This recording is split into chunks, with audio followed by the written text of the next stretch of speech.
সম্মানিত উপস্থিতি, নবীজি সাল্লাল্লাহু আলাইহি ওয়াসাল্লামের জীবনটা নিয়ে দুইটা অংশ আছে। বলেন কয়টা অংশ? দুইটা অংশ।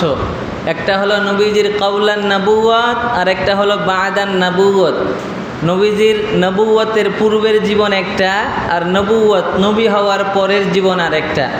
যদি সঠিকভাবে বুঝাইতে চাই, নবীজির জন্ম আর নবীজির সিরাত দুইটা ভিন্ন জিনিস। নবীজির জন্ম মানে যেই সময়, যেই দিন নবীজি জন্মগ্রহণ করেছেন, সেই দিনটাকে বলা হয় নবীজির জন্ম। আর বাকি 63 বছর নবীজি হায়াতে ছিলেন, 63 বছর যা যা করেছেন পুরাটাই হলো নবীজির সিরাত।